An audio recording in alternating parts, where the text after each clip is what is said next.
રાજા, ચોર અને સિંહ. એક રાજા હતો. તે રાજાનું નામ વિષ્ણુદેવ હતું. એક દિવસ તેમણે મહેલમાં ચોરી થઈ. રાણીનો કિંમતી હાર ચોરાઈ ગયો.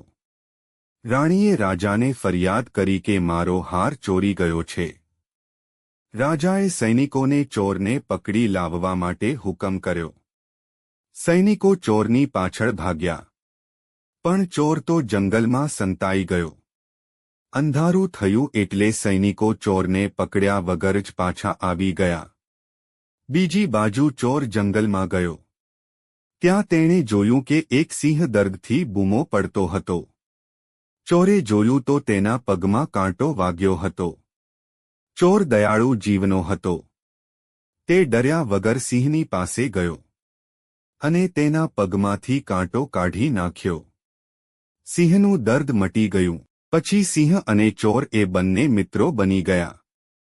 બીજા દિવસે રાજાના સૈનિકો ચોરને પકડવા પાછા જંગલમાં આવ્યા. ત્યાં ચોર તો ના પકડાયો પણ સૈનિકો સિંહને પકડીને મહેલમાં લઈ ગયા અને તે સિંહને એક જેલમાં પૂરી દીધો. થોડા દિવસ પછી વળી પાછા સૈનિકો જંગલમાં ચોરને પકડવા આવ્યા. આ વખતે સૈનિકોએ ચોરને પકડી પાડ્યો. તેને લઈને દરબારમાં આવ્યા.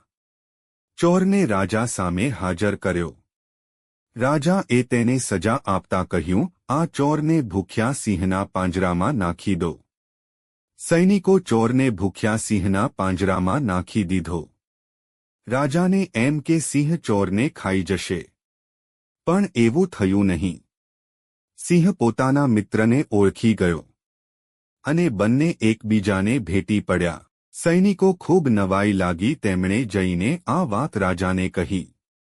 રાજા પોતે પાંજરામાં જોવા આવ્યા તો સિંહ અને ચોર એક જ પાંજરામાં બેઠા બેઠા આનંદ કરતા હતા. રાજાએ ચોરને પૂછ્યું, આ સિંહ તને મારતો કેમ નથી? ચોરે જવાબ આપ્યો કે એક દિવસ મેં તેના પગમાંથી કાંટો કાઢ્યો હતો એટલે તે મારો મિત્ર બની ગયો છે. આ જોઈ રાજાએ વિચાર કર્યો કે જો જંગલનો રાજા સિંહ ભૂખ્યો હોવા છતાં આ ચોરને મિત્ર બનાવ્યા પછી નથી ખાતો તો આ ચોર પણ મારી રૈયત છે. હું એનો રાજા છું. મારે પણ તેને માફ કરી દેવો જોઈએ. આમ વિચારી રાજાએ ચોરને માફ કરી મુક્ત કરી દીધો અને ચોરના કહેવાથી સિંહને પણ જંગલમાં આઝાદ કરી દેવામાં આવ્યો.